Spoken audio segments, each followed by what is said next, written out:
শীতেও উন্নতির লক্ষণ নেই ডেঙ্গু পরিস্থিতির। প্রতি সপ্তাহে বাড়ছে ডেঙ্গু রোগীর সংখ্যা, সাথে শীতকালীন রোগ। এরই মধ্যে লাখ ছাড়িয়েছে আক্রান্তের সংখ্যা। কীটতত্ত্ববিদরা বলছেন, ডেঙ্গুর যে ঢেউ চলছে তা থাকবে আগামী বছরের শুরুতেও।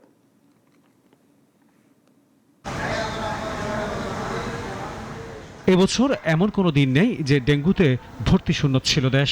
জুন থেকে ডেঙ্গুর যে ঢেউ শুরু হয়েছে তা চলছে এখনো। গেল মাস অর্থাৎ নভেম্বরে ভর্তির সংখ্যা ছাড়িয়ে গেছে অন্য যে কোনো মাসকে। চলতি মাস অর্থাৎ ডিসেম্বরের প্রথম 12 দিনেই আক্রান্ত প্রায় 6000। শুধু নভেম্বরে মৃত্যু 104 জনের, আর ডিসেম্বরের প্রথম 12 দিনে মৃত্যু 22 জনের।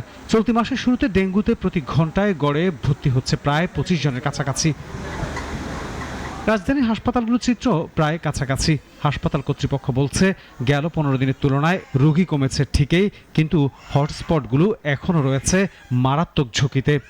ডেঙ্গু নিয়ে কিন্তু প্রতিটা দিন কাজ করতে হবে, কারণ এখন প্রত্যেকটা জেলায় ডেঙ্গু রোগীর সংখ্যা পাওয়া যাচ্ছে এবং এখন ঢাকা কেন্দ্রিক বলা যাচ্ছে না, যেহেতু সব জায়গায় ছড়িয়ে পড়েছে।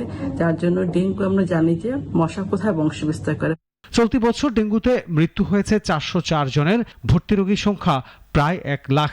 গেল 3 বছরের ট্রেন্ড ও বর্তমান লার্ভার উপস্থিতি বিবেচনায় কীটতত্ত্ববিদরা বলছেন, শীত এলেও স্বস্তি নেই। ডেঙ্গুর ঢেউ থাকবে জানুয়ারি পর্যন্ত।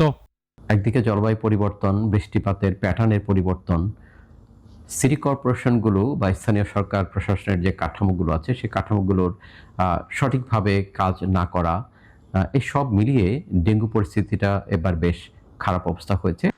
সংক্রমণের প্রবল ঝুঁকি থাকার পরও হটস্পটগুলোতে নেই সরকারের বড় কোনো অভিযান। মশা নিধনে সিটি কর্পোরেশনের উদাসীনতাও দৃশ্যমান। আনোয়ার হোসেন, নাগরিক, ঢাকা।